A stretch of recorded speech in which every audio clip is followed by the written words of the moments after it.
Anytime? Okay. I'll give us till 4:30. Piton, as we say.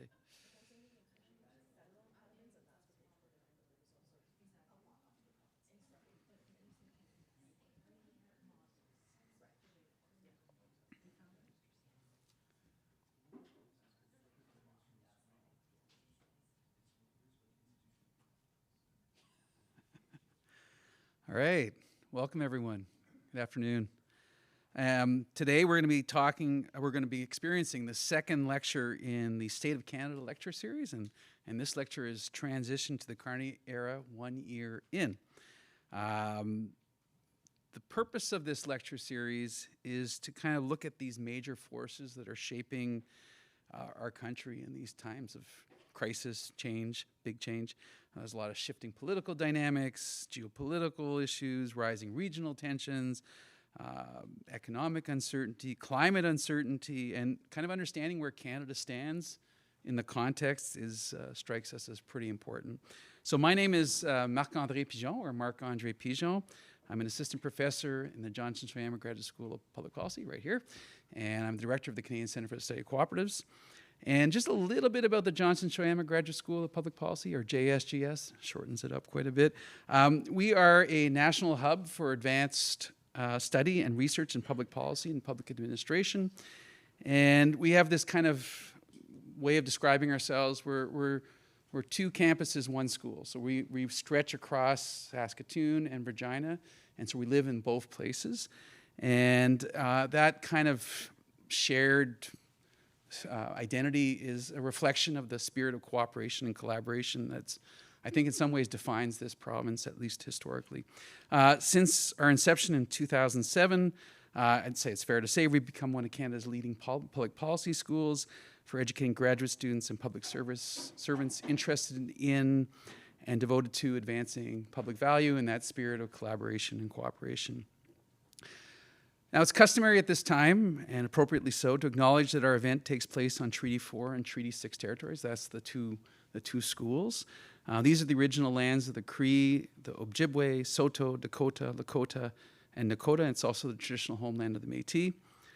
But I want to move a little bit beyond that's kind of performative land acknowledgement. I want to share with you a short meditation by the late, great Ojibwe author, Richard Wagamese. Now, Wagamese is from northwestern Ontario, about midway between Sault Ste. Marie, where Shannon's from, and Saskatoon here. At a young age, he was separated from his family and became a ward of the state, moving in and out of foster homes. And once he reached adulthood, he lived a very hard life. And his chief solace was the library and books and literature. And in Embers, this book of meditations, one of his meditations speaks to the conversation I think we're about to have, I expect we're about to have. And if I might venture to say, it also speaks to the purpose of this school. So I'm just going to read this meditation, and I'd ask you to just sit with it for a minute. So knowledge is not wisdom, but wisdom is knowledge in action. I've lived most of my years immersed in the culture of books. I command a lot of facts. I comprehend a lot of concepts, but that does not make me wise or intelligent. It just indicates that I've memorized things. But when I activate those facts and concepts to find the grandest version of myself and then use them to work towards that version, I begin the process of wisdom. And the most essential question to ask myself is not, what do I think about this, but rather, how do I feel about this? And in such simplicity is greatness made possible for an individual, a society like Canada, and a human family. So today's discussion is going to focus on this question of putting together knowledge into action in some ways, right? And perhaps even asking, maybe at the end we can talk about this, if Mark Carney is governed with wisdom in his first year. Does he move from this place of intertwined knowledge, feeling, purpose towards wisdom? And I'm going to leave you to think about that as we move through the conversation. One thing that wise people know and that I struggle with is, that might say something about me, is that process and procedure matter. And so I'm going to spend a few minutes going through the tedious matters that are going to govern the rest of this conversation. So please ensure your cell phones are off, muted, otherwise.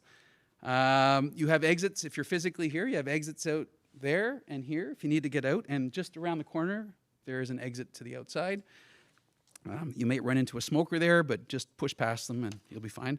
If you require assistance, there's some helpful JSGS staff floating around here, and they can be identified by their JSGS name tags. And I believe online there's assistance as well. And the format for today's event is going to be as follows. Following some introductions, we'll start the discussion with a moderated question and answer period, maybe about 45 minutes, give or take, we're going to see. And then we're going to give you some time to ask your questions. So, as you're listening to us discuss, please come up with your questions. And if you have a question in the room, there's a microphone there. Just kind of line up, and I'll call on you when the time is appropriate. And for those of you who are online, please email your questions to jsgs.events@uregina.ca, and they'll be sent to me, and I'll ask them on your behalf as the moment arises. After we wrap up the discussion, for those of you who are here in person, you're welcome to join us and encouraged to join us for reception just out here. And if you have any logistical questions during today's event, please don't hesitate to send a message to Karen Jaster Laforge via Zoom's chat, or email her, I don't know if people are getting this, but at jsgs.events@uregina.ca. You'll be able to find Karen's contact information in the chat. Okay, so this event is going to be recorded and will be available for viewing at the JSGS website at a later date. Now, logistics are out of the way. I'm going to introduce you. Oh, no. Yes, I am. I'm going to introduce you to our speaker. So over the last 24 hours, I've gotten to know Shannon just a little bit, and I found out that, like me, she is a proud citizen. Origin story is from Northern Ontario, and her hometown is Sault Ste. Marie, in the heart of Robinson-Huron Treaty area. And I think fair to say, like much of Western Canada, people from our part of the world share a sense of being outsiders and observing where decisions are made and how they shape our lives. But now Shannon lives in the beating heart of federal decision-making, right, in Ottawa, where she works as a feature writer on federal politics and public policy for the Globe and Mail's Ottawa Bureau. She's also a regular on CBC's Power and Politics. Now, Shannon describes her work as focused on the messy human parts of politics, that difference between what political actors say and what they mean, and these hidden undercurrents that are motivating them. In her Globe and Mail bio, she also describes herself as always on the lookout for the weird, as someone who's prone to picking up whatever gets left on the cutting room floor. And I hope in our conversations we can pick up some of those threads as we move forward. Before joining the Globe, Shannon was the Ottawa bureau chief of Maclean's Magazine, and also worked as a staff writer at Sportnet Magazine, Post Media, and the Ottawa Citizen. Now, fun fact about Shannon, she believes The Golden Girls is the greatest TV show ever made. Yeah, okay, see, people know what that means. I'm going to confess, I have not watched the show once. So I really don't, yeah, I know, boo. I know. Yeah, this is a really bad start. I'm sorry, Shannon. But, it's kind of like a little fun exercise. For those of you who know about the Golden Girls, I'd be really interested if you want to vocalize, do you observe that emerging through Shannon? Does that zeitgeist come out through her discourse? I'd like to know. So anyway, with that, I'd like to welcome Shannon to the stage, and a welcome to Saskatoon.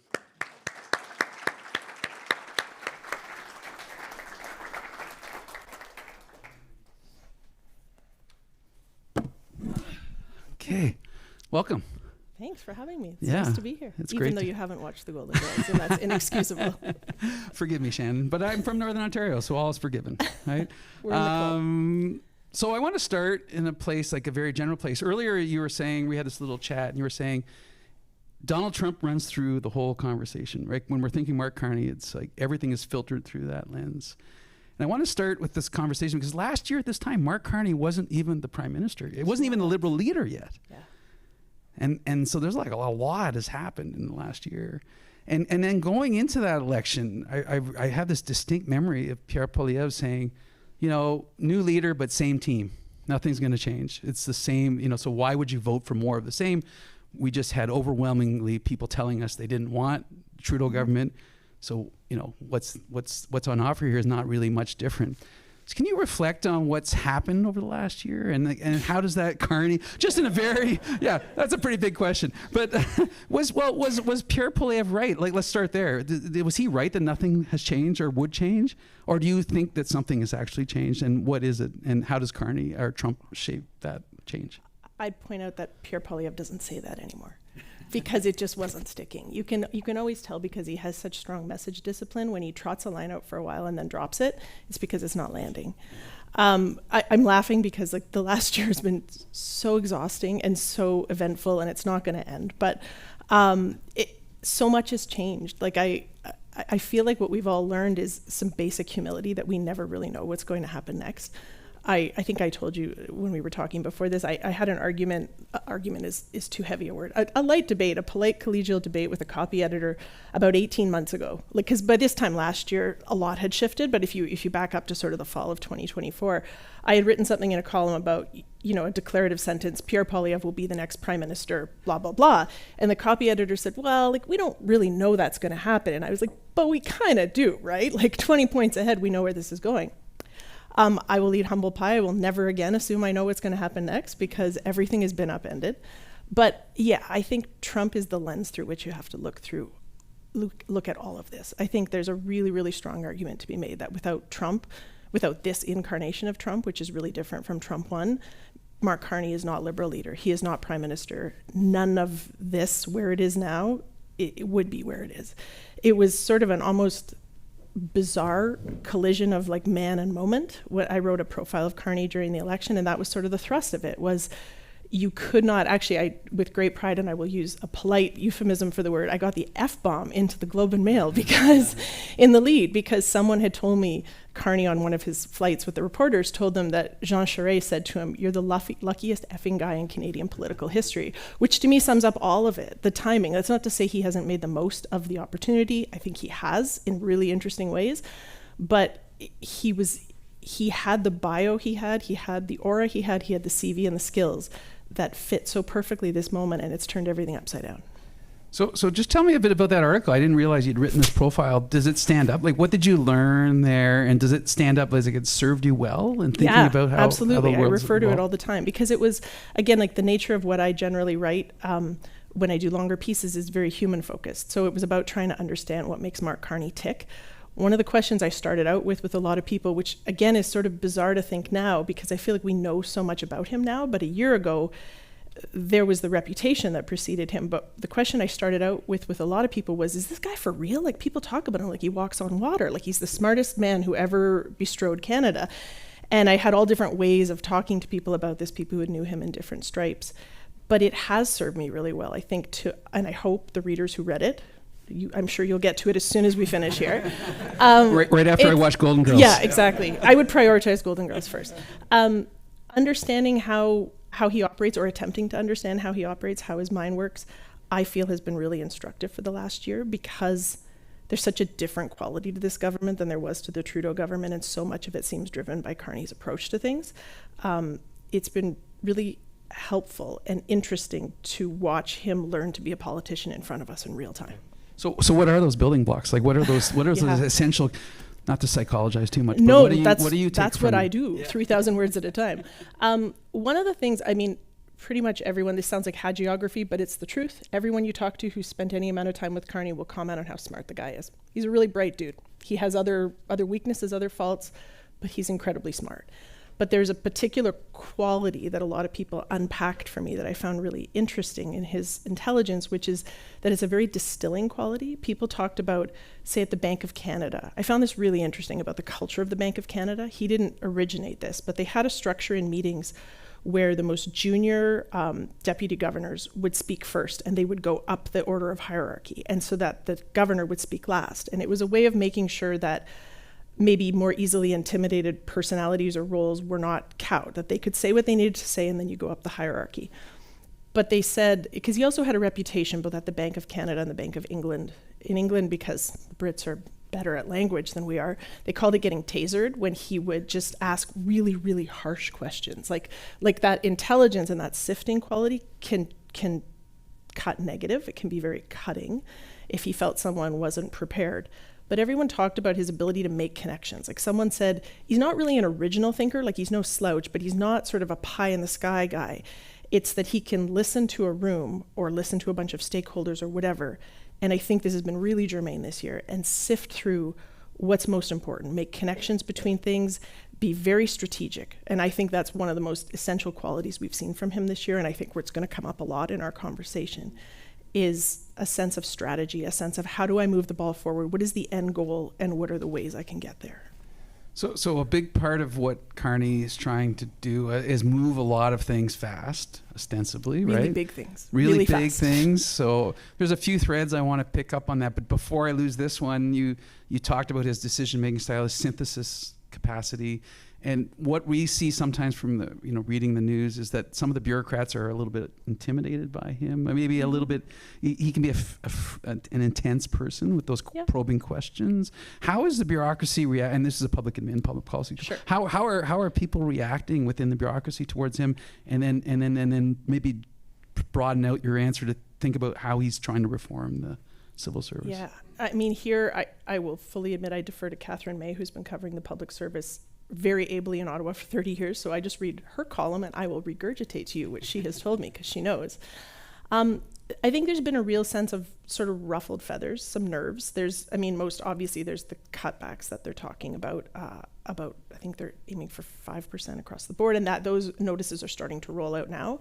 So in Ottawa, it's not, although I was telling you when we were out for dinner, like Ottawa is not as much a government town as you might assume socially. Like if you go to a party, it's a thing. A certain percentage of people work there, but it just permeates the city. It certainly permeates the weird little fishbowl I live in, right? So there is a sense of nerves, of people being rattled. Anytime there are cutbacks, that happens. But I think maybe what's more mechanical is the way, and again, Catherine May has said this, he's attempting to reform the public service without reforming it. Reforming it would be going through it methodically and figuring out what programs you want to cut or reduce and whether you're hitting goals. And like, it would be, I think of it as like the analogy of like the long version of like cleaning a room where you pull everything out and make a big mess in the middle of the room and then you put everything back. But the point there is that takes a really long time. And he's been very clear that speed is of the essence. So what he has done instead, there's been this really ruthless declaring of priorities. Ruthless it sounds a bit more negative than I mean it to be, but I mean this very surgical declaring of priorities.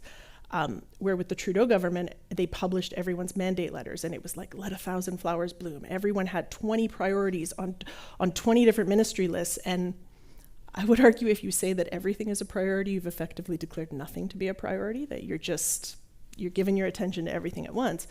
Whereas with Carney, it was a common mandate letter, 7 items. This is what we're doing. Figure out how your project fits into this and let us know. But the way that they have pursued that in a policy way is quite unique to him, I think, where they've bolted on these agencies to the public service that are often run by heavy hitters from the private sector because those are the people he knows.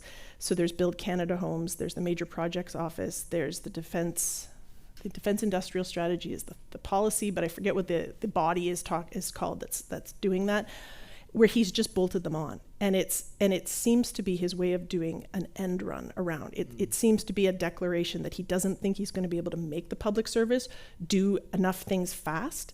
Sabia, when he was named clerk, like famously came out with that letter that was like, we want you to worry less about compliance, we want you to be less risk averse, we want you to just get stuff done. And that is not generally the way the public service in Ottawa operates. What I think is super interesting is the verdict we're going to get at the end of this. Either Carney's right, and what was needed was just someone of sufficient sort of muscle and ambition to like crack the whip and make things go faster, or it's also possible he doesn't know what he doesn't know. And that in like 6 years, we're going to have like 5 Arrive Can stories that my kind will be feasting on. Like, I don't know which way that's going to go, but there's sort of 2 interesting possibilities there. Yeah, though that's really interesting. It's almost like he's building a room around the room. Like, I'm not going to clean up this room. I'm going to build a room around the room, and hopefully the kids will get the message, right? Yeah. Clean your room. So when you were studying Carney and you're writing this kind of feature about him, I don't know if did you have a chance to go through Values, the book? I've tried. It's one of my guilty admissions. I've read certain sections. I've tried. It's dense going. Yeah. Believe me, I want to. I just haven't gotten there yet. Well, I'm just asking because I think in that book he kind of leans into market mechanisms. I think it's fair to say, and the climate issue is kind of a driving theme through a lot of the book. And And that's who he was, right? That was pre-politics Mark Carney. That's what his deal was. Right. But is he still that guy? Is he still that guy who cares about the climate as a kind of overarching issue? It's a great question. It's actually the thing I would most like to ask him if I got time with him. And not in, I think sometimes we do ourselves a disservice or just not a favor. The Ottawa Press Pack, when we get time with them at press conferences, it's very limited. It's like 4 questions, no follow-ups. It induces a scarcity mindset where we end up just baying things at them that are very reductive. And I understand why we're doing that. I'm not dumping on my colleagues, but it doesn't really invite good, thoughtful answers because it's inherently defensive. And so the version of that question you get in a press conference is, well, aren't you a hypocrite? Because here you are offering Danielle Smith a pipeline, or you're getting rid of the carbon tax, or you're doing this, or you're doing that. What happened to values, guy? Right. But I would actually like to ask that in a more open-ended way. Like, what happened? Like, what is the calculation here? Because the other argument he was making pre-politics when he was with Brookfield and I'm forgetting the name of the other, when he was like the climate finance guy. Yes. Was just a very pragmatic one, which was just, look, the money is going into green power. Like, whether you like it or not, the money is not in fossil fuels. It was a very practical, follow the money kind of argument, which seemed very persuasive and kind of nuts and bolts in that moment. And I'm wondering what he thinks is the case now. Right. Like, I suspect he's making, and I don't mean to sound like an apologist, like I suspect he's making a very pragmatic calculation about, we need to shore up our economy. We needed to do it even before Trump started blasting a hole into the middle of it. We really do now. We need to sell more of our stuff. We need to sell it to more people because the next door neighbors have lost their minds. And so that's what we're going to do, and we'll deal with the next step next. But I don't know what internal calculation he's made about that. Right. No, I think that's entirely fair. And the reason that kind of this is so intriguing, I think, is because the carbon tax was the economist's solution to climate change, right? Like, this was the consensus solution. There was even an eco-fiscal commission that was weighing in on this in a very strong way. And it kind of emerges even in his book, and yet it's gone. And I'm wondering what the economist in him is saying to himself, right? Yeah. Part of the argument could be, you know what, panels costs and other costs have come down so much, we don't need this such anymore. But actually, I want to pivot from this a little bit to the Western Canada context, because you mentioned, dropping the carbon tax, the pipelines, the MOU with Alberta. We got canola flowing back into China. There's the Port of Churchill. There's things going on with BC. It sure looks like there's been a pivot back to that original question, like, what's changed? Under Trudeau, there was a sense of resistance, east-west. That's putting it mildly. There's a lot less Trudeau, Carney flags than I used Although to see. they did instantly print up the flags and the hats with the same font. It was like a real demonstration of late stage capitalism. But I'm just kind of curious, how do you explain that pivot? The kind of looks like a Western Canadian pivot, doesn't have a huge amount of support in Alberta, Saskatchewan. I mean, none. Well, no, it's not entirely true, but close to none in these provinces. What do you think he's doing there? Is there a political calculation, or is it purely a national unity question, or what is it? I don't suspect it's a political calculation, as in maybe we'll pick up some seats. I don't think it's anything that mechanical. I think some of it is pragmatism, and whenever I say that, I feel like I am making Mark Carney's own political ad for him, because he says he's pragmatic all the time. Except I think it does explain a lot. I do think a major part of the project right now is sell more of our stuff to more people, shore things up. This moment is so remarkable because, as I had argued to you, like Trump is the highway along which all of this stuff travels. But what Carney was promising to do, his essential offer during the election and even now, was, like, I joked in a column that it was like he was telling Canada he was going to help us lose that 10 pounds. Like, that 10 pounds, like, we all know we should drop it. And, like, if we ate less cheese and went to the gym, like, we would. But hard things are hard, and there's a reason we haven't done them. And here was this guy who had never done politics before, who was like, you know what? I'm going to help you guys drop that 10 pounds. And we're going to do it while the crazy man is menacing us from across the border. Like, that is a tall order. Like, there's sort of a remarkable I'm sorry, I'm not sure if this is answering your question, but there's kind of a remarkable like conflict at the heart of all this, which is Carney still enjoys such high public confidence and said, in fact, it's rising. Like we kept thinking, you sort of think like, okay, this is going to bump back down to earth at some point, but that's not the trajectory right now. But what he's promised to do are really, really difficult things to do. To turn around housing affordability, you would have to build a lot of houses really, really fast for a long time.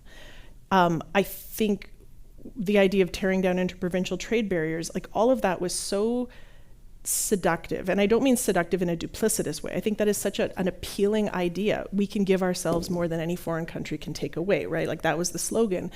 That's so comforting. That's so appealing. That's so empowering in a moment where I think, I hope I'm not projecting, all of us felt so disempowered. We felt like, you realize like there's just such an asymmetry to the relationship with the US. When Trump started threatening us and it just kept escalating, you feel like there's nothing you can do. And here's this guy saying, you know what, there's some stuff we can do. But I think the reality is we're never going to be able to fill in those craters, no matter how successful all of those processes are. And then on top of that, you're talking about what a lot of people call an affordability crisis. Like there are real problems with affording life in this country. So it's remarkable to me that he enjoys such enormous public confidence still, and the things he's trying to tackle for us. Like I would not want that to-do list. I would find that to-do list horrifying. And the verdict is still out on how that goes. I just think it's too early to even mark the progress on it because these things it's like turning around to avoid an iceberg. Yeah. I feel like I have to say I have a child who's obsessed with Titanic, so that like reference is like very front of mind all the time. Anyway. I thought you were going to work in more Golden Girl references. It's too limited for the audience. Okay. I don't know. Yeah, it's a really kind of interesting dilemma you kind of raised there because he's saying, well, here are the big things, not quick things that we can do. Yeah, and I'm sorry, back to Western Canada. Like the idea of, I think one of the huge shifts there was that became a culture war with Trudeau, right? It was oil and gas bad, get on board with climate or you're bad. I mean, I'm being very reductive about it, but that's what it became by the end. Right. And then the opposition from people like Danielle Smith, like in response. And Carney, to me, although I don't know how successful this feels to Western Canadians, and I acknowledge that I live right within the Ottawa bubble, has kind of just sidelined all that. It's like we're not having a values judgment here. We need to sell more of our stuff. How do we sell it?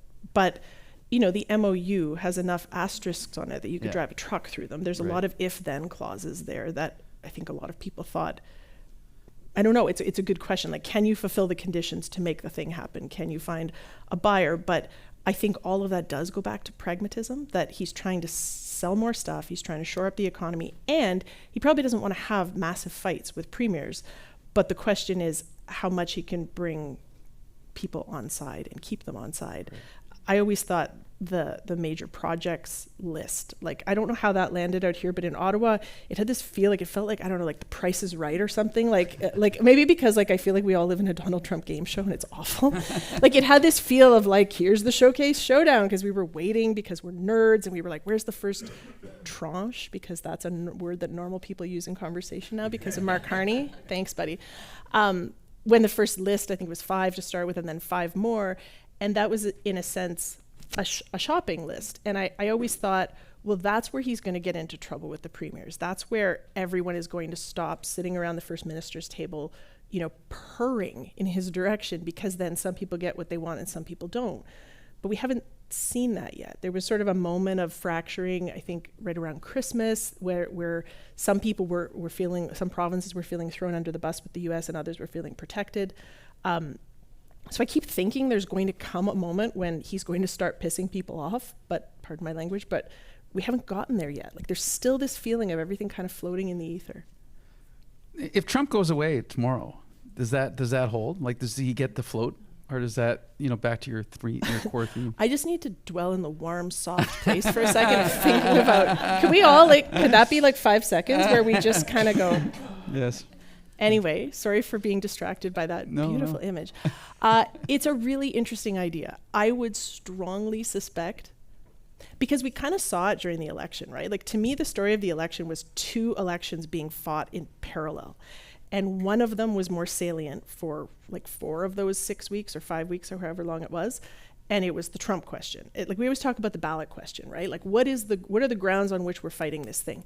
And there were 2 of those. And for, a year before this time last year, the ballot question was affordability. Is your life worse under the Trudeau Liberals than it was before? Yes, Pierre Poilievre is here for you. Off we go. Like there was no question that was winning the public conversation.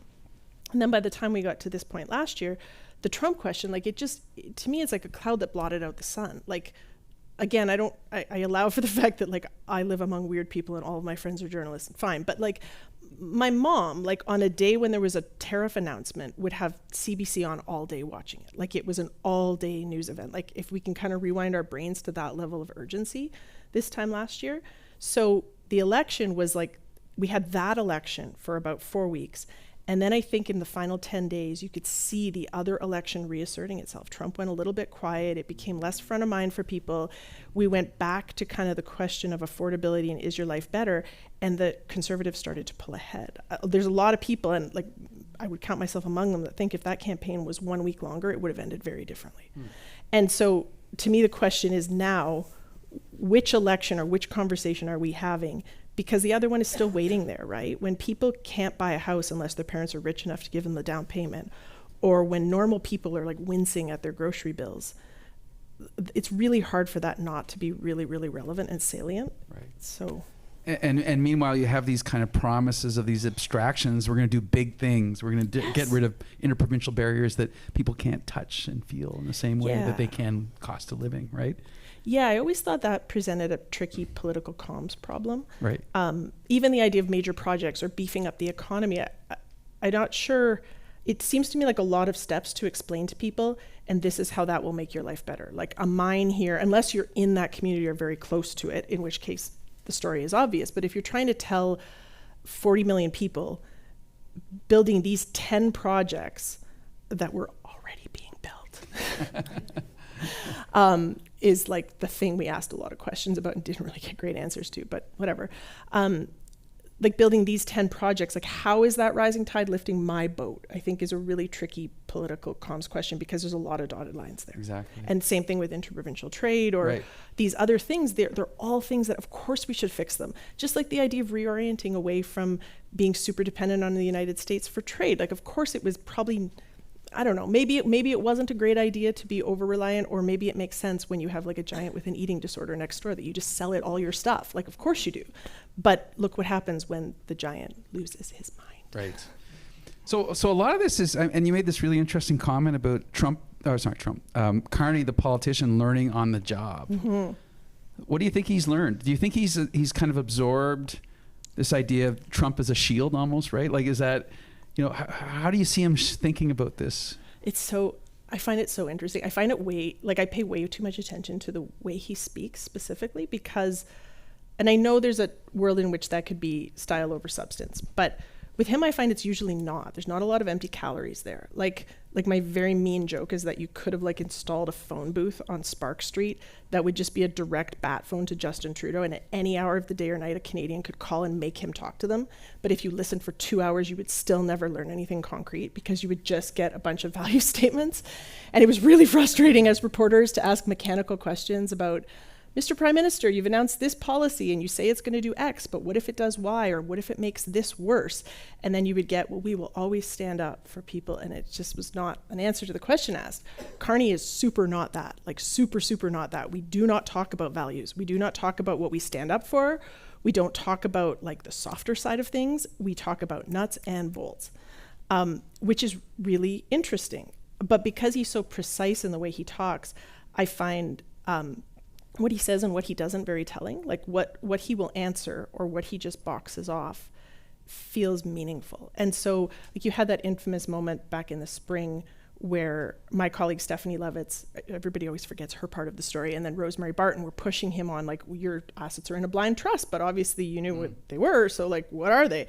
And he got really shirty with both of them and was really quite rude and condescending. And I think like my interpretation of that moment is that he didn't get the rules of the game yet. I think he thought that moment was about impugning his personal integrity, and he really did not like that, as a lot of us would not. where he didn't understand that, no, you're in a new world where we ask all those questions. Like, that is just the way this goes. You might think you are above reproach, and you might be annoyed that we can't see that, but that's the way this goes. And he hasn't taken that tone again. Like, somebody, either he figured it out or someone slapped that out of his hand. He's turned out to be, I think, a much better retail politician than anyone expected. This time last year, the two big knocks were, he's a technocrat, he's going to be like boring and dry. He's pretty witty, and like the wit gets him pretty far. Like, it really does.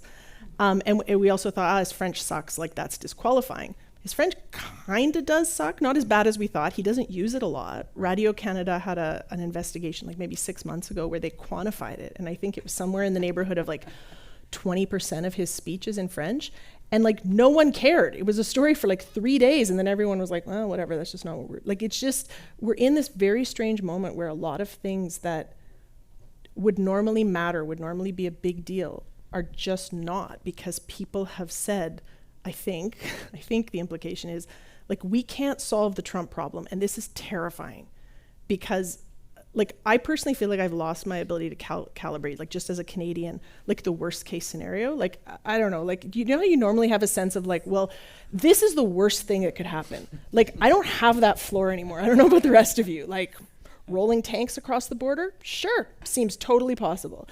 And so in a world like that, and like even the less dramatic version of that is, he rips up Kuzma, like he destroys our economy because we sell like 75% of our stuff to them. We can't really fix any of that, or we can't fix it fast enough for it to not really hurt. And it seems to me like the public reaction then has been, we don't know what to do about this, but you, Mr. Bankerman, seem to know, so go for it. Yeah, dad'll take us out of the woods, totally. Kind of thing. Yeah, finance daddy, yeah, right? Finance Remember that? Dad. That was a weird moment. Dad who's very focused honestly, on... like, I have to tell you, like, during the election, like, going to his rallies, it was like being at a World Juniors game. Like, it was like everyone was wearing red and white, like literally wrapping themselves in the flag, because like they were trading so much on that like nationalism moment, right? They also had, I can't remember if I ended up writing this, but I loved it. Like, I love the growth, like the stage management of politics. Like, it's just my favorite thing. Like, when you would see at his rallies, there'd be always a kid with a hockey stick with a Canadian flag on it. Yeah, those were on the campaign buses, and they would hand them out when we got to a thing, which is like fine. Everyone does it. But it was like, oh, it's not just like a kid with a hockey stick. Like, this isn't organic. But also, like, you really haven't lived until you've seen someone like launch themselves at Mark Carney holding the 600-page values book and ask him to sign it like they're at a Beatles concert. Like, that was like really something else, let me tell you. I can't let this go, Shannon, because you've insisted on his like very pragmatic. He's not Justin Trudeau. He's the way he answers that phone from the Spark Street. Spark Street, by the way, is about a block south of Parliament Hill. Right? Yeah. And it's like where CBC is. Like, it's very institutional. And it's a Ottawa. walkable street. It's not a drivey seat. Yeah. What a pedestrian street. Pedestrian street. Yeah. It's like, it's one of Ottawa's great missed opportunities, because it's like a graveyard, and it should be like restaurants and festivals and stuff. We could have a long conversation about that. Sure, yes. But would you like to talk about the Ottawa train? I have deep emotional damage. In Saskatchewan, that would be great. Yeah, sure. But the book was called Values. Yeah. You know, so it's like this I kind know. of really I know. weird. Well, values and then you with just brought it up again. People bringing the book to get signed, and it's like, how do you square that? Well, I'm not suggesting he's valueless at Right, all. right. At all. I think when your values can be pragmatism, right? Your value can be, look, we need to just get stuff done. Like, we need to fix this economy with its lagging productivity, and like, that's a value. I'm just saying, I guess I'm talking about it very much in a communications way, or in the way that my kind deal with him, that I really appreciate that if we ask a mechanical question, we get a mechanical answer. I like that. That to me feels more like transparency than someone using like a values sermon as a shield, because it wasn't an answer. It was a way to fend us off. It was a way to remind us of what kind of people they were, and that we should stop asking rude questions. I mean, that's so interesting, because one of my research areas is central banking, and the kind of transparency has been a kind of mantra for the last 30 years in the way they communicate out. Like, we're going to explain to you the logic of our decision. Yeah, and it's fascinating, right? When they do the notes of their meetings and stuff like that. It's fascinating. Yeah. But everyone should do that all the time. They should all tell us what they say. It's a really interesting public policy lens, you know, to bring to a large range of issues, not just monetary policy. But I do want to lean into this pragmatism thing, because I also, you know, coming back to the West, How would you characterize his relationship with Danielle Smith and like Scott Moe, and the premiers in general, like and even Doug Ford, the bromance there? Well, they're friends again. They went through a little rough patch, but somebody brought someone roses, and it's good again. It looks like he's been much more successful in building a good relationship with Moe than with Danielle Smith. Mo's going to India with him. He sounds quite pleased about what that could mean for ag. That's all good. Danielle Smith is a tricky one, right? Because she's sort of she's such a distinctive entity. Like there was that moment when they signed the MOU. And I think that was not inconsequential for federal politics. Like Stephen Guilbeault walked out of cabinet, not out of caucus, but walked out of cabinet. There's been a sense at certain moments that openness to a pipeline or whatever version of that could upset. Like there was a moment in the fall, remember, where a few Liberal MPs established a climate caucus, and there was sort of this sense of like a little bubbling, like, ooh, maybe he's going to have trouble like within the tent now, and then it just kind of like went away. Which I think a lot of that is, like, I used to write sports, and like in sports you say like winning is great deodorant. Like no one stinks when you're in the winning dressing room, and I think there's a lot of that going on. As long as you're still playing from a position of strength, you can quell a lot of uprising from within. I think Poilievre is the other side of that coin right now. But I think, again, like, it's hard to explain. Like, we've never seen a first ministers meeting like they had. I actually forget when it was, but the first one he had with them, where they were like purring and like swaying from side to side, and everyone was happy. And like, I think about a lot of things through a psychological lens. I can only think that the premiers were having somewhat of the same reaction we were as private citizens, which was, this is really bad and I don't know what to do about it. So like, what are we going to do about it together? Because there's no partisan reason for the alignment. I mean, there are interesting partisan kind of currents under the surface, in that a lot of provincial conservatives don't get along with Poilievre and his crew. So there's not the usual alignment there that would box out Carney. In fact, sometimes it is very spitefully and obviously the opposite of like, I will take you to prom because it'll make him mad kind of thing. So, but there's been this really strange, like, kind of cats marrying dogs quality to things with Carney all along. And I think that extends to the relationship with the premiers. So I found out just before we started here that Shannon has 4 cats, and I'm hearing all these cat references, Shannon, now. Purring, cats and dogs, scratching. One more though. Yeah, okay. I think there's like a super feline Is he a quality cat to guy? Carney. Oh, yeah. He is a cat guy, but I just mean like his presence. Like you watch him like in the Oval Office, my God. I have no poker face, and I really appreciate having a prime minister with no poker face, because like my stock in trade is like body language, facial expression. He gives me a lot to work with. It's a lot of fun. So like you watch him when he's in the Oval or when he's in a very fraught situation, and it's all there. Like I find him very watchful, but like imagine sitting and listening to Donald Trump just bray about what's what when you're an economist. Like, yeah, I want to ask you, how did he seems practiced at this. Like, is he good at that, or do you think he learned? Like sometimes it makes me nervous because he likes to wink. He has like, do you guys know about like the winking problem? Like it's a thing, right? The winking problem. He winks a lot, and sometimes I sort of think like, oh, like if Trump saw you, like he could lose it, and like I don't know, like jack up steel tariffs to like 80% or something because he's mad, but we're in such a weird moment where things that are maybe like practically ill-advised are very emotionally satisfying. I just saw this afternoon, CP had a story on the State of the Union last night, which, because I hate myself, I watched all of it. And they had a story about it, and there was a single line. Carney said he did not watch the speech. And I was like, ooh, that should have had a little flame emoji beside it. And like, that's maybe not great for just like knowing what the lay of the land is, but also that's kind of spicy. Yeah. So you referenced sports, and I think Mark Carney used to be a hockey player. A goalie. This is my favorite thing, though, because he Yeah. doesn't have a goalie personality. The goalies are usually whack jobs. He's not a goalie. Like, he's not, like, I mean that in a loving way. Like, the goalies are the weirdos. You have to be to withstand that kind of pressure. Right. He was a goalie, he played for Harvard, but he doesn't have a goalie, like, persona. Anyway. Okay, this is new on me. But okay, the sports. What have you learned? You know, so you covered sports.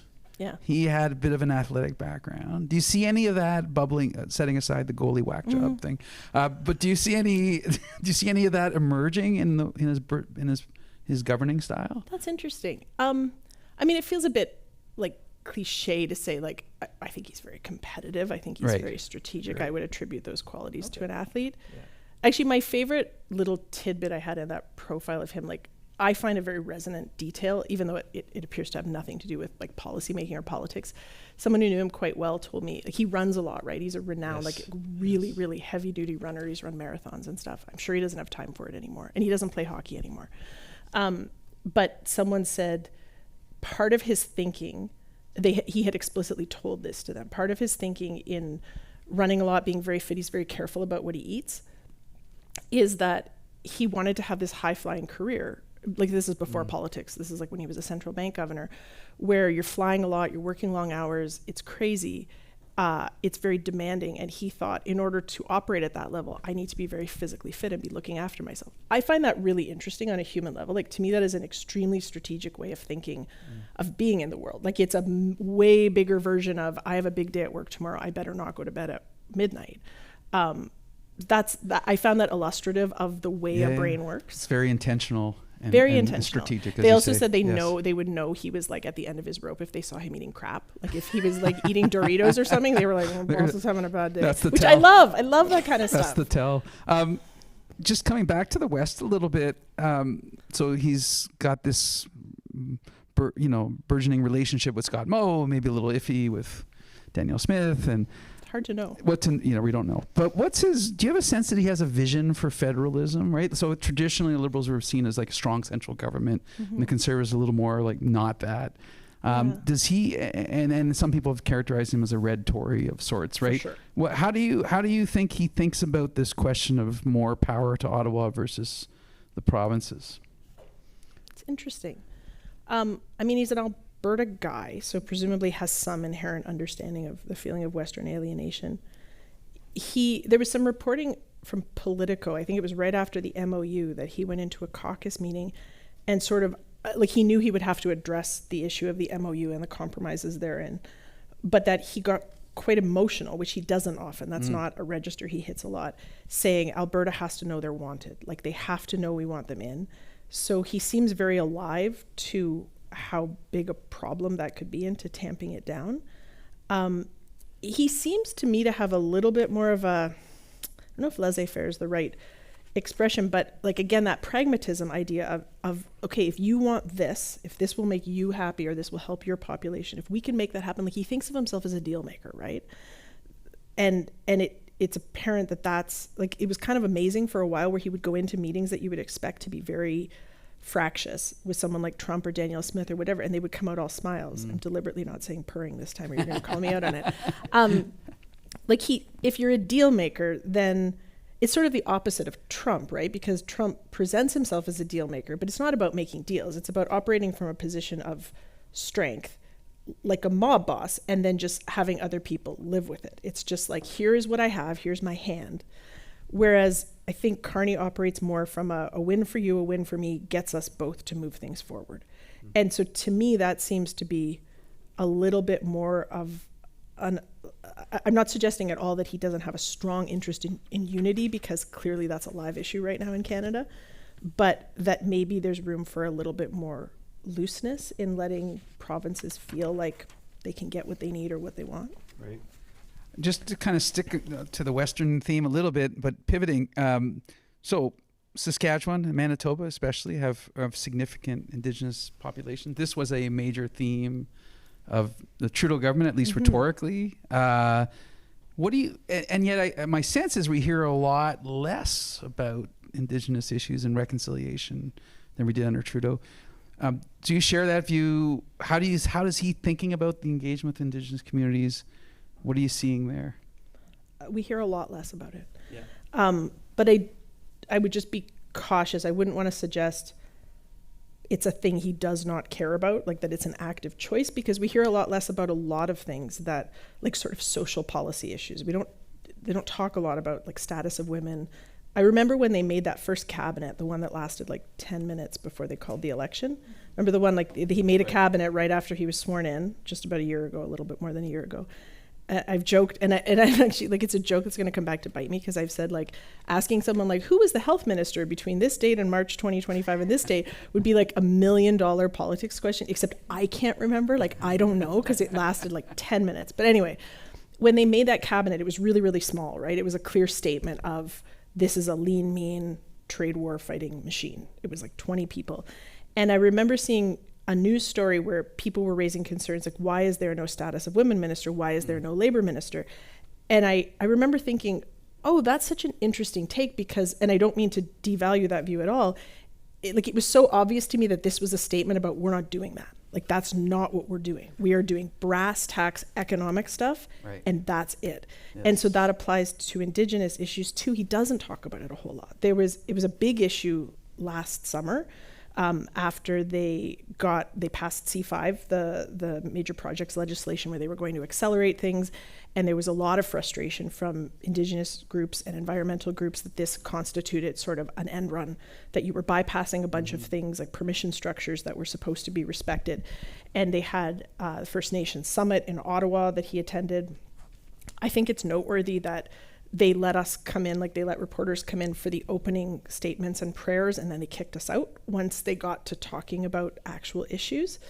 And I remember one of my colleagues reporting at the time that Indigenous groups did not like that. Like, they wanted us to stay and hear all the dirty laundry aired, and PMO was like, get out. So that's telling, like, that messiness. So that has been, for sure, one of the biggest friction points he's reached. Like, I remember thinking in the summer, he's been cruising along up to this point with everyone saying, like, go Mark, go, do it for us. And then all of a sudden it seemed like he was running smack into a very heterogeneous, but a group or a bunch of people, stakeholders, who were like, no, you don't, not so fast. But that hasn't seemed to have slowed things down. So it's certainly less of a preoccupation, but I think what you said is, like, rhetorically with the Trudeau government, I think it's an open question how much the rhetoric was matched with Right. action and progress. And so the fact that Carney doesn't talk about it as much is separate from what's actually being done, but we have seen signs of friction and frustration in how things have been done. So just and this wasn't in my prepared questions, Shannon, but don't be worried. The other kind of big theme that Trudeau had coming in with his first cabinet was the gender issue. Yeah. Right? Because it's, what was it, 2015 or 2015. Yeah. This is 2015. Because he had a half roughly Yeah. cabinet. Yeah. How's that one landing? It's funny. I don't know if Carney's is gender equal. Does anyone know? No way. But that, again, is just a thing we're not. And I want to be, like, clear how I'm saying this. Like, I'm not saying it doesn't matter. This is a descriptive thing of, this is just not, that's not the project right now. Not that we don't care about that stuff, but we're not going to talk about that stuff. And, like, I would argue, I mean, like, I care about all those issues, like, as we all should, about progress. But with the Trudeau government, it became such a shield and a deflection that I'm not sure the comparison to this moment is that unflattering to this moment. Like, because so much has been about a stripped down list of priorities. Right. And these are the things we're focusing on, and these are the things we're not. And we're not going to hold our hands over our hearts and give a sermon about what we're about. I mean, it's quite remarkable when you think about it, the pivot, right? Like, just how dramatically different it is. It's astonishing. From the gender Indigenous perspective to it not being elevated. Just none of your feelings. Like, Right. no, we're not doing feelings anymore. Like, I actually talked to him, the only time I've interviewed him one-on-one, it was ridiculous. During the playoffs last year when the Oilers went all the way to the final, I knew he was an Oilers fan, and I just asked one of his press secretaries, sort of like, I said, can you just tell me on background, like, how is he watching the games these days? Like, give me some fun color, whatever. Like, he's the fan in chief. And they said, do you want to talk to me about it or him? And I was like, the second one, if it's an option, so sure. But, like, I could not, I just thought this was telling. I could not get him to tell me, like, tear-stained stories of watching the Oilers as a boy. I was like, so, like, where did you watch them? Do you have any really strong memories of playoffs when you were a kid? And he was like, no, just, in friends' basements, black and white TVs, blah, blah, blah. And I was like, sir, I'm offering you the chance to basically trot out Canadian political pornography by telling me about your sad little boy Mark cheering for the Oilers or triumphant. And we're not doing that. So that's just, we're not doing that right now. And yet, with the Olympics, there were, at least I saw a clip, and I can't remember who it was, but there were 3 women. Did you see that clip where he had this really engaged, and call. he was just, he seemed very human, like excited, like a little kid. Yep. It was a really Maybe it's us. powerful Maybe it's my kind. He just, you know what it is? I think there's a particular quality to it that I actually respect. he doesn't seem to want to really trade on the personal stuff. Like Right. the family is out there minimally. Yeah. There was quite a bit, as there always is in the leadership race, like his personal bio as political fodder. You know, I like remember he launched in like an Edmonton arena, and this is where I learned values and blah blah blah. But he doesn't trade on that a lot, like, which again strikes me as a like, we have stuff to do here. Like, who cares who I am and what bio I bring to this? We're doing the thing. Like, are we doing a good job or not? So speaking as a dad, I know dads have weaknesses. What's Mark Carney's weakness? What's his Well, I think there are a couple of possible things that could become political problems for him. I don't know if these are his weakness. Right. I mean, his personal weakness is like, people talk about like that acerbic nature, Right. like the idea that he will cut you off at the knees if he thinks you're unprepared or you're not bringing good enough information to a meeting. And I think that's one of those things that people forgive and overlook when you're on the ascendancy and when you seem like the guy who knows what he's doing. And much like with Polyev, that kind of stuff comes back to bite you when you're in a weakened state. Like, if you leave resentment and frustration behind you, people will swallow that when you seem like a ticket to something bigger. But when you no longer do, I think those things come back. So that could be. I think I could imagine a world in which, like, I keep thinking, because the Trudeau government was the first government that I personally have covered from cradle to grave, that I've been like there for the whole thing. And it really changed, especially because like it went so weird at the end. Like, it was so weird by like the fall when they did the grocery thing, and they were Right. like, and you get a Flailing. turkey and you get a turkey. Yeah. Like, it was just like, what the hell is this? Like, they were just like coasting on fumes, and it was so weird. But I could remember like, oh, like 10 years ago when we came out of the dour Harper years and people were tired of the severity and like this kind of mean quality. And Justin Trudeau showed up with his shirt sleeves rolled up, being professionally handsome, like juggling babies in crowds. And people were like, oh my God, what is this? Sign me up. And so, like, it was a pendulum swinging, right? We had a business like dour kind of mean government, but people liked the competency for a while. And then after a while, they got tired of it. And then this guy shows up with the touchy feelies and everyone's into it. And remember, it's weird to remember the early days of the Trudeau government. Like, when they went to one of the federal government buildings in Ottawa, like it was ISET or something, and he was applauded by scientists as though he had like ridden in on a white horse, which anyway. But then you get like that eventually wears out its welcome. Eventually 10 years later, the emoting and the values and the talking about how journalists are our friends and we believe in science and all that stuff that in 2015, 2016 was very refreshing and felt like a corrective to a thing people were tired of, by 2024 is like, makes you gag. And so I keep thinking in a very like dark way, like, what are the Carney things that right now seem so interesting and kind of mesmerizing and like different, that in like whatever time frame is reasonable will be super annoying. And your short list would include that acerbic maybe personality. And I think it would also be very easy for him to shade cocky. Like, he's a super competent and confident guy, big ego. I don't think it's a long trip from there to arrogance. You can shade into that. Governments tend to look arrogant, particularly liberals tend to look arrogant after a while. That makes sense to me. So this is actually, and by the way, I want to encourage people to send me, put some questions online, because we're getting to the 45-minute mark. Okay. Also the mic there for There's a mic there, so if you want to stand up. We won't limit you to one question with no follow-up. You No, can ask as many as you like, in the service of democracy. Well, can you speak to, and this is, I think, potentially another source of weakness, perhaps. So you've mentioned this building this room around the room. That's my interpretation. The bringing in of outsiders who don't really maybe understand government in some way. Yeah. Can you speak to the team he's built around him, like the cabinet, and are there people that he, like his go-to people? Who's strong, who's not? Where do you see that? How do you think about the team around him? It's an interesting question because it feels like a very centralized government. It feels like Mark Carney and the band. And the band is just the band. Right. Like, his inner PMO circle is very bro-y. A lot of people have commented there's not a lot of women in the upper echelons there. It seems to me like he has just collected people around him that he's gotten to know, often in the private sector, because that's mostly where he's been. it's this very sort of cherry picking. You will be good for this job. You will be good for this job. I'm plugging you in to get a job done. And so we are seeing a lot of outsiders coming in, as I said, like these kind of bolt-on federal agencies. The cabinet, I'm trying to think, like he has his go-tos, and for the most part, they like the ones that we see prominently out talking match the portfolios that are typically pretty high profile, foreign finance, industry. Those people are still front bench, although those were also Trudeau front benchers. But there's a different quality overall to it.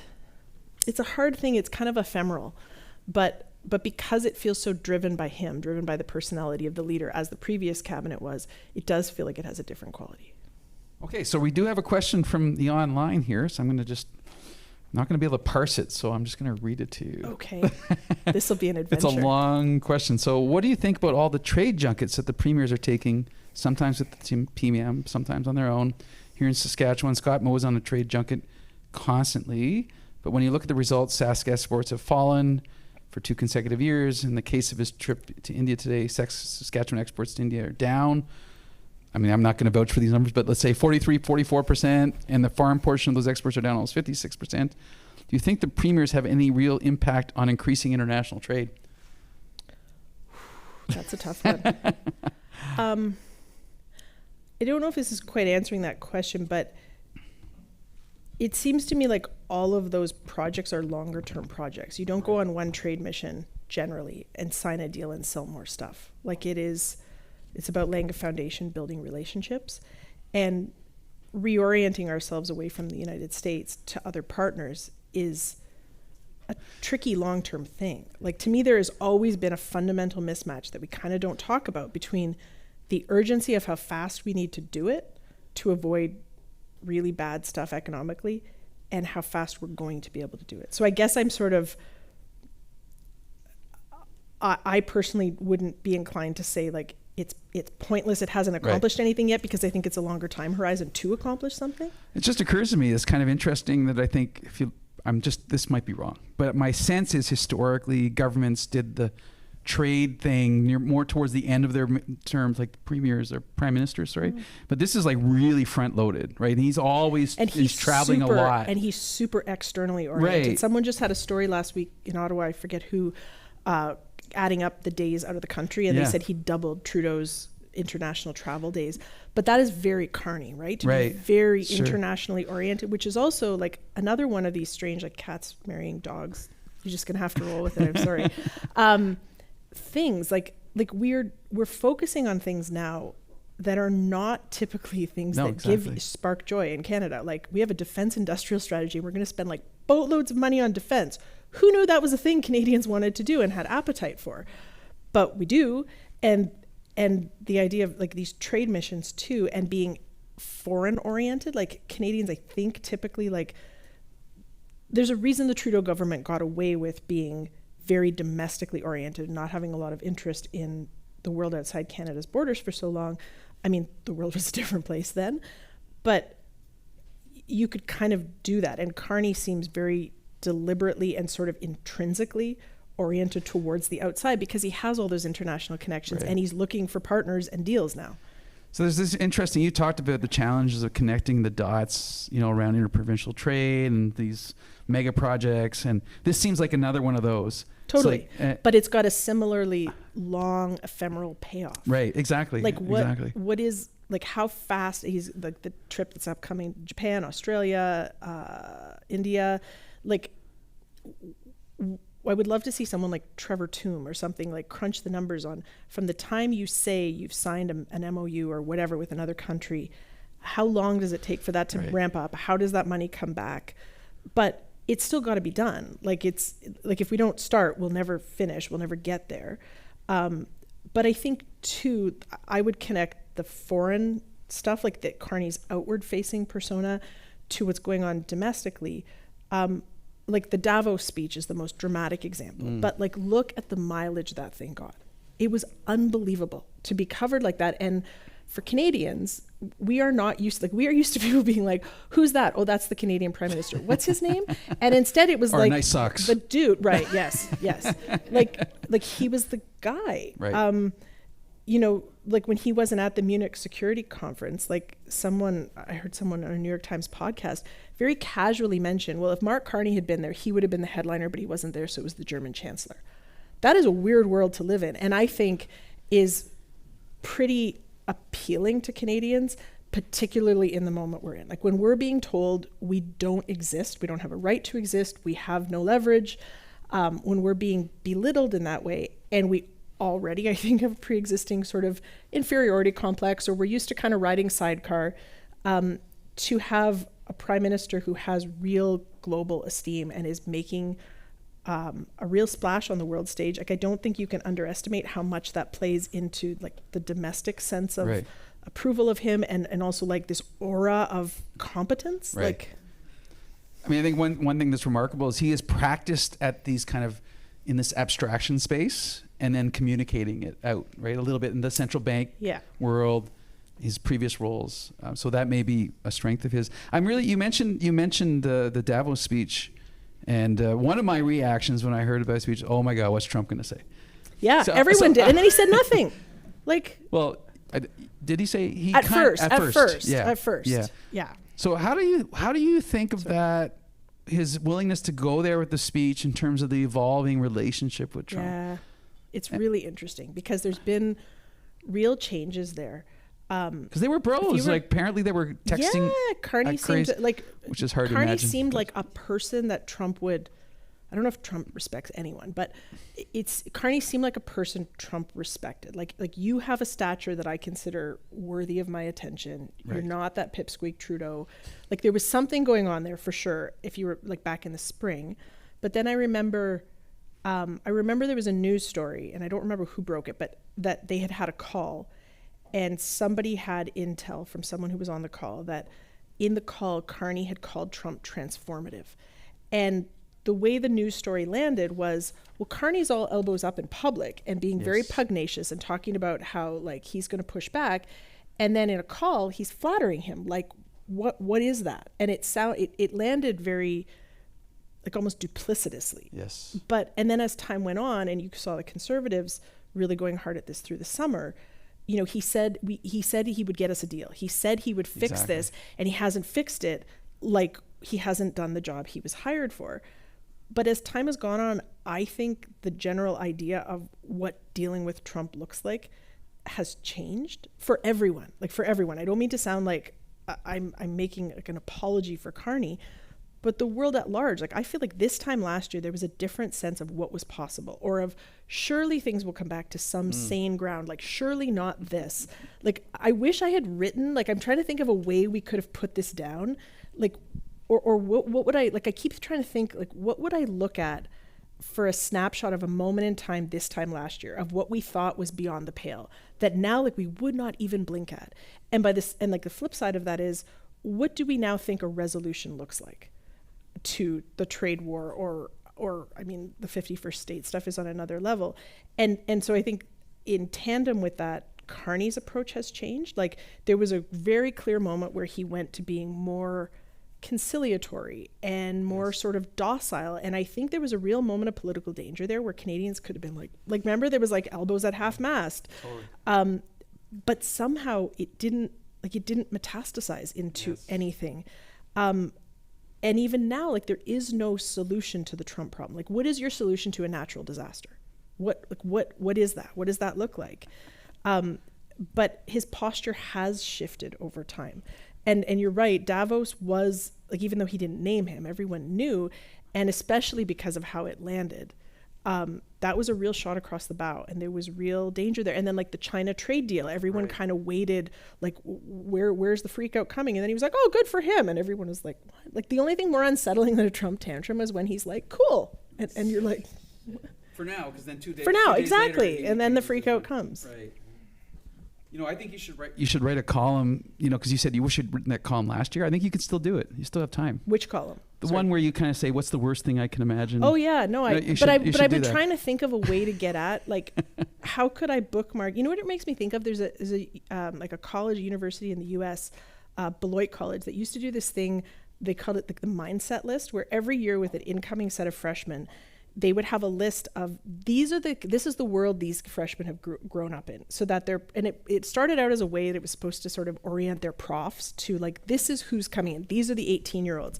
But then it became like a real pop culture phenomenon.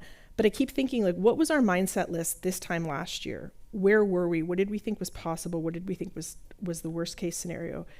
And how has that shifted? Because like I was listening the other day to a podcast where, I think again, it was the New York Times. They were talking about the reactions to the 10, like after the Supreme Court invalidated the tariffs, and then the 10% and then the 15%. Right. And they were talking about how companies and countries were reacting to that.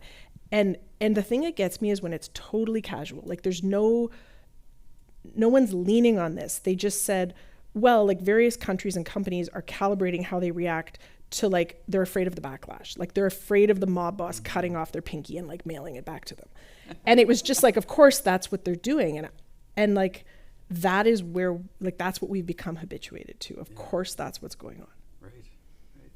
I do want to make a plea for questions here. If you want to step up to the microphone or send something by chat. Oh, I see some movement. No. There's a question. Yay. Okay. Hello. Great to hear from you. I don't want to sound ignorant on this topic, but my impression is that Carney is more conservative than Trudeau. Yes. And probably where our conservatives used to be. Yes. Before they went further right. Does that help in the relations between the two sides? Do they acknowledge anything? Which two sides? What do you like mean? the conservatives versus the liberals. Oh no, they hate each other a lot. Okay. Like a lot. Yeah, I was just curious. I think in fact that worsens it. Like it's a good question. Yeah. I think it ratchets things up because he's eating Poilievre's lunch. Like Poilievre used to have a line of like, I would love it if he would steal my ideas, and then he stole all of his ideas. Like he just took them all. He's like, it was kind of a parlor game in Ottawa like 6 or 8 months ago. Like, is Carney a progressive conservative? And like, more or less, yeah. He happens to wear a red coat because that's the team he plays for, but it's very much like a recognizable version of progressive conservatism. And I think, like, in terms of partisan politics, I think that ratchets up the tensions between him and Poilievre, because, like, what is Poilievre's offer now? It makes his offer so much harder because it's like I like stupid pop culture analogies, but I used to like joke that like Poilievre, like he lost the two best enemies a boy ever had. Like I used to picture him like standing outside like Justin Trudeau's house with like a boombox blasting "I Will Remember You," and like he did such a good job of making Justin Trudeau and the carbon tax toxic that they're gone. And then what did he have? Like he was shadow boxing. Yeah, and so I think that in a very like grisly partisan politics way has just like cut Poilievre and the conservatives off at the knees, and they have shifted to the right, and so they're sort of serving a different constituency. But it's a good question because it's a really weird, interesting realignment, because Trudeau was a very lefty version of liberalism, and this is very centrist, center right, kind of progressive conservative. It's so, again, it's like everything has been flipped upside down. So it's like the equivalent of what do you do with all those F Trudeau candles and merch that they had. It's the same thing. What do you do with that argument? Although like the hardcore still managed to go out and have like the F Carney flag. And I'm like, what exactly is this, friend? Like, I'm not like you're entitled to your feelings, but like F what? Yeah. Like what? Global elites, I think that's global what you're elites. I know, but that's, somebody pointed out to me today, it'll be in a story, so I will give proper credit to this person, but someone pointed out to me today, I did an interview and they were saying like, they said like none of the rules with Carney, like none of the political rules seem to apply or make sense, because like you're saying to yourself, like, where should we go out and make like a real splash on the global stage? Let's go to Davos. Like, let's go be the most global elite possible and completely stick it to Poilievre. And then they just keep going like anchor this. that whole story, right? Yeah, Like you would think. amazing. Okay. Hi. So I'm really curious about what your thoughts are on the floor crossing and how he has handled it, the demeanor. He's managed to do it without being Carney, smug. Like, yes. No, it's a really good question, because it's so fascinating the way those have gone down, Because two of them, like Michael Ma and this edition of Matt Jenner Crossing came out of nowhere. Like, you'll often have a week where everyone in Ottawa will be like, someone's going to cross the floor, someone's going to cross the floor. And that was the case before Chris D'Entremont. So it was like a gossip trailer before like the movie arrived. But there were all these rumors back in the fall, to the point that Jenner felt compelled to answer them with the world's weirdest, please don't talk to my family, but this isn't about me note. But Carney, I think that, like you were mentioning, weaknesses, it's not so much a weakness inherent to him. I think it's a real danger zone. I think a lot of what he has inhabited in the last year has been sort of above politics. Like, not, and I don't mean that in a partisan way, like the way we're talking about how he's kind of a progressive conservative. He has seemed not to be a greasy politician. He has, and I'm not saying like he is, I'm not like verifying that idea, but it's been like, I will just do this job for the country that needs me. And I think right before Matt Jenner crossed the floor, there was a lot of chatter about the idea of a snap election, because people were looking, and I'm never sure in Ottawa whether like there's really a thing afoot that like someone heard something from someone, or someone asks someone and then they ask 3 other people, and then like we do a segment on power and politics about it, and it's a thing, like, because that happens sometimes. So people were looking at the polls with Carney ahead and thinking they were so close last time, why wouldn't they go now, get their 4 years, get their majority, they can do what they want.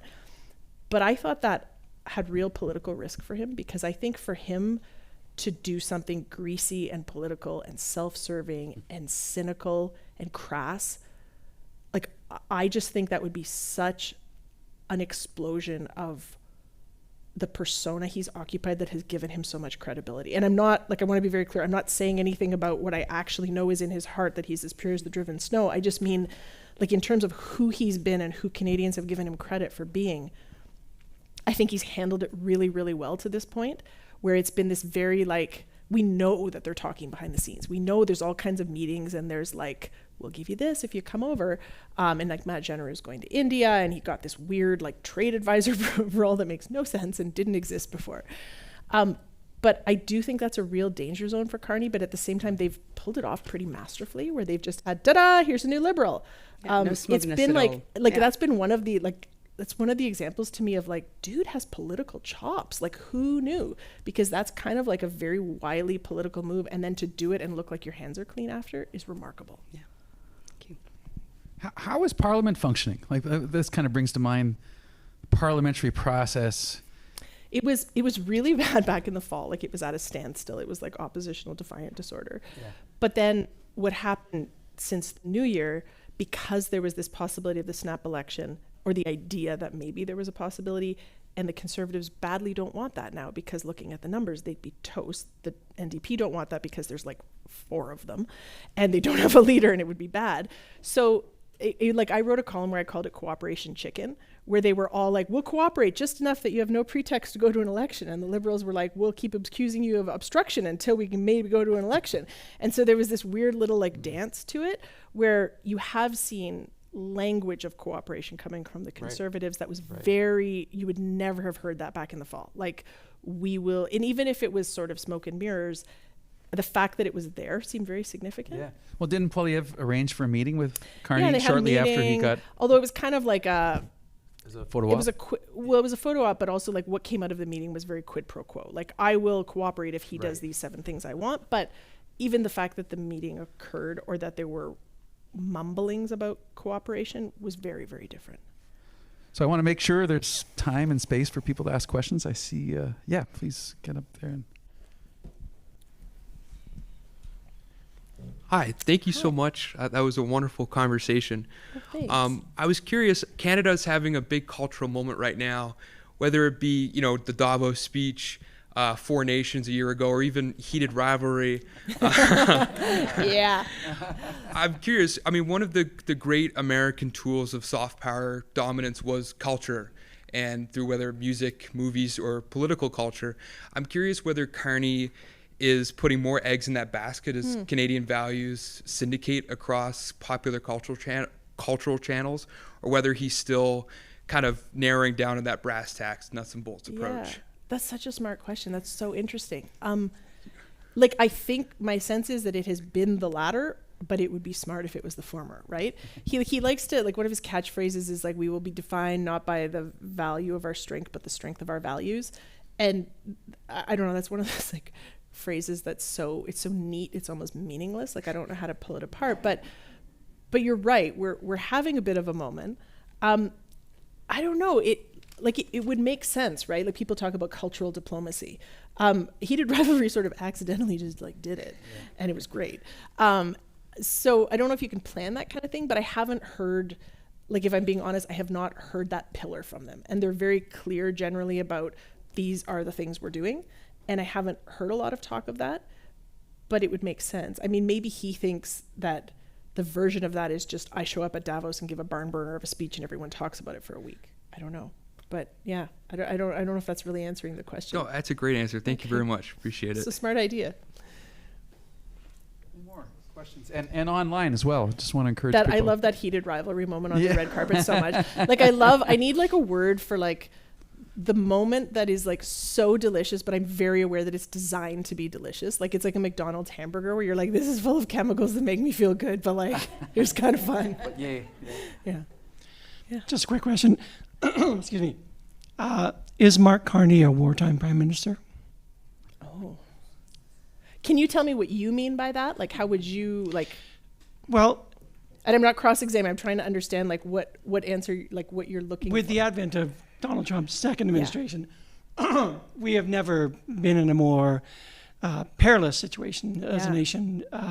We are facing essentially an existential threat from a man who is clearly ungovernable by his own administration, and the Republican Party doesn't want to govern him.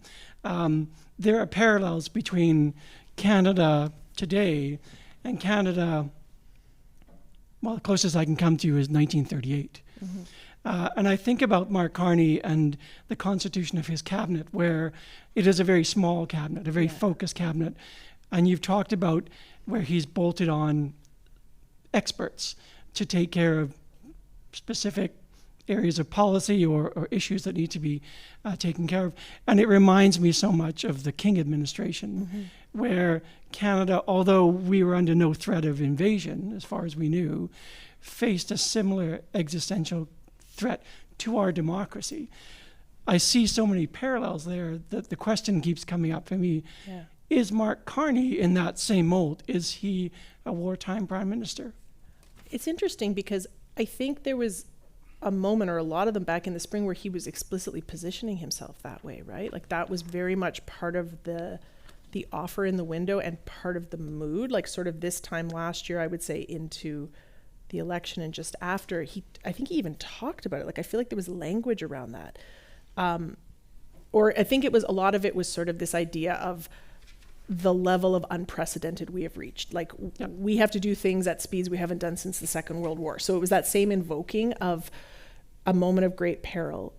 I think one of the most interesting things he's said, and it wasn't on like a big, like a national stage, but I used it in my profile. There was a moment where he was at a Barry Brew pub during the election, and he said, you know, if this wasn't a crisis, you wouldn't see me.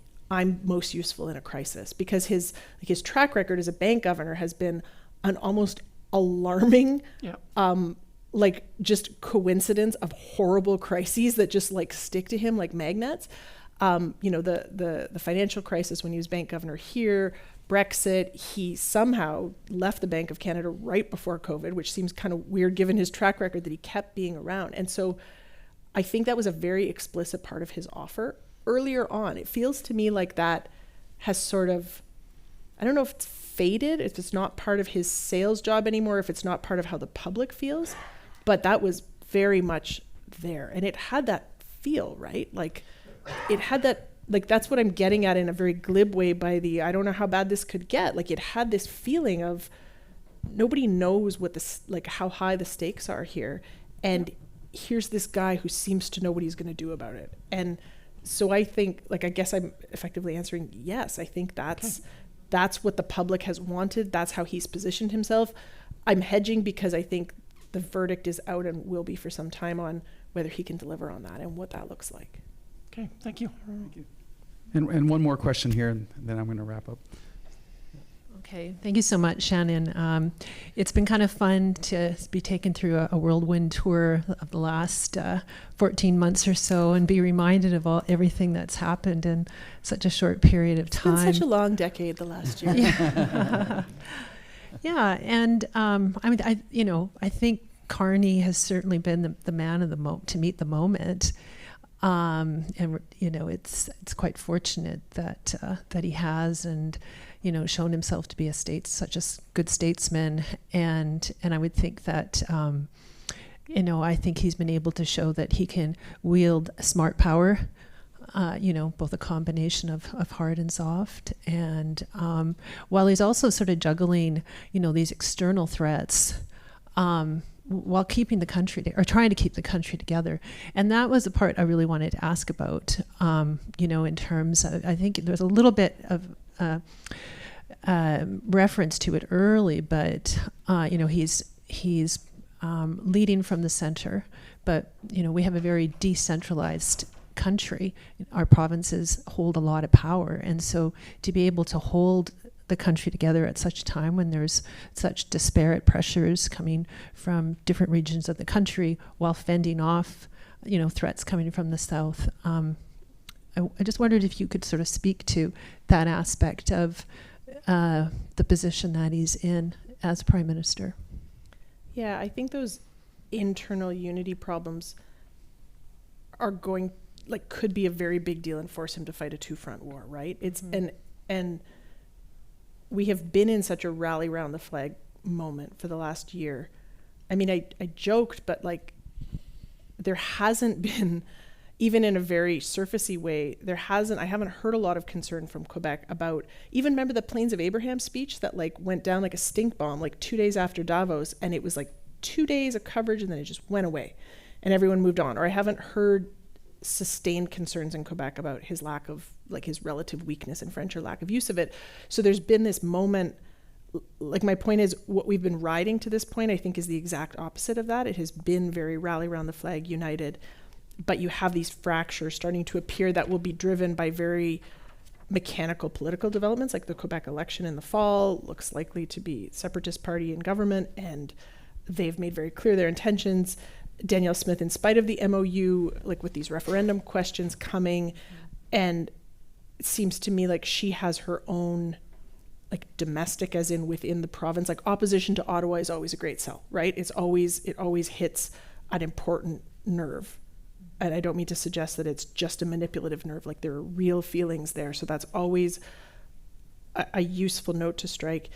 And those things are not really within his control, right? He can, I guess it's a question of how much he can give those provinces of what they want to quell that. But I'm not sure if the forces driving that disunity and that frustration toward the center, I'm not sure if that's the answer to the question they're asking. Do you know what I'm saying? And so I think that's a real challenge upcoming. And I don't think he's blind to it. I don't think he doesn't realize it. There's also a question of, it's very hard to divide your attention. If you have, one segment of the country that's feeling very disaffected, perhaps you can pour on some extra attention, whether it's policy or rhetorical attention or whatever. But if you have two and very different things going on, and I mean, Danielle Smith, I think, has been pretty explicit about saying, we want what Quebec has. And so there's a real kind of tension within the areas of tension. I think it's going to be a tough go, for sure. I mean, I don't make predictions anymore because, as I mentioned, that's for fools. But that seems like a live wire. All right, thank you. All right, so we're pretty much at time. I'm resisting the urge to ask you to make a call about whether there's going to be an election. No, year. I don't make predictions anymore. No. And also the idea of another election just makes me want to lie down under this desk and take a nap. Shannon, do you have any last words? Anything you want to share? You don't. No, pressure. I mean, I would just say it's a really interesting moment to be covering federal politics. It really is. It's a really interesting government to cover.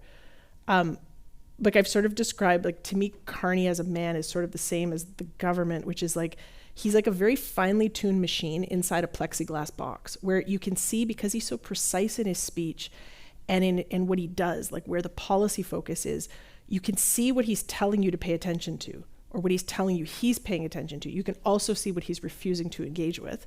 So there's a real interesting kind of transparency there. And I don't mean that like transparency writ large, like the transparency that drives democracy, but there's a legibility there, I guess, and a crunchiness to it. Like, it's not, like, I know I've been quite catty about the difference from the Trudeau government, although the differences are real, but like, there's a lot for us to work with, is I guess what I'm saying. He's letting us in the black box a little bit. If we can kind of and think there's of it like, that when way. we're doing big things fast, there's a lot for us to, like, are you getting it done? Are you doing what you said? Right. How is this going? It's a neat moment. Thank you, Shannon. Thanks for having me. This was It's great. really great. Thank you. Put your hands together.